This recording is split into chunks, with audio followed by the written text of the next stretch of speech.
మీరందరూ కూడా మీరు సంపాదించుకున్న డబ్బుల్లో కొంత ఖర్చు పెడతా ఉంటారు పేదల కోసం.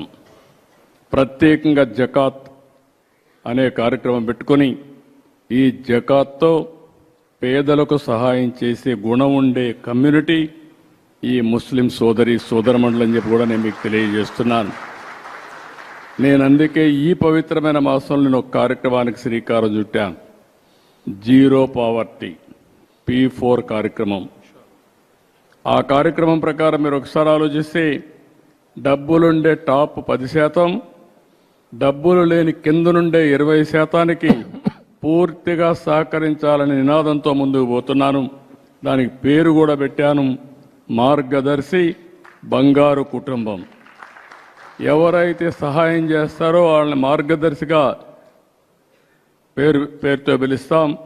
ఏ కుటుంబానికైతే సహకారం అందిస్తామో బంగారు కుటుంబం అనే పేరు పెట్టి నేను ఒకటే ఆలోచిస్తున్నా.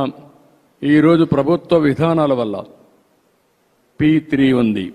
అంటే ఈరోజు మీరు ఒకసారి చూస్తే ప్రభుత్వం ప్రైవేట్ భాగస్వామ్యంతో ఆస్తులన్నీ వస్తున్నాయి. ఒక రోడ్డు, ఒక టెలికమ్యూనికేషన్, లేకుంటే ఒక పవర్ ప్రాజెక్టు, ఇవన్నీ వస్తే మనకు వస్తువులు వస్తున్నాయి. కొంతమంది కోట్ల రూపాయలు సంపాదిస్తున్నారు. ఇంకా పేదవాళ్ళు ఉన్నారు.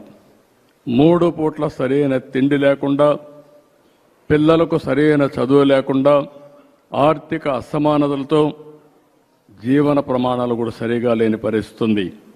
అందుకే నా జీవితంలో ఒకటే ఆలోచించాను, పేదవాళ్లతో నేను ఉండాలనేది నా జీవిత ఆశయంగా ఎంపిక చేసుకున్నా. అందుకనే మీరు చూసినప్పుడు జీరో పావర్టీ P4 అన్నాను. 100% పేదరికం నుంచి పేదవాళ్ళని పైకి తెచ్చే కార్యక్రమానికి శ్రీకారం చుడతాను. ఈ సంవత్సరమే 30వ తారీఖున ఈ కార్యక్రమాన్ని శ్రీకారం చుట్టి ముస్లిం సోదరులు ఎవరు పేదవాళ్ళున్నా వాళ్ళని అన్ని విధాలా పైకి తీసుకొచ్చే బాధ్యత ఈ ప్రభుత్వం నేను తీసుకుంటామని చెప్పి కూడా నేను మీకు తెలియజేస్తున్నా. ఈ రంజాన్ మాసంలో మీరు కూడా దువా చేయండి. మన అందరం కూడా బాగుండాలి, అందరం కూడా ఆర్థికంగా పైకి రావాలి. మీకు ఎప్పుడు నేను అండగా ఉంటాను. అన్ని విషయాల్లో మీతో కలిసి వస్తానని చెప్పి మరొక్కసారి మీ అందరికీ తెలియజేసుకుంటూ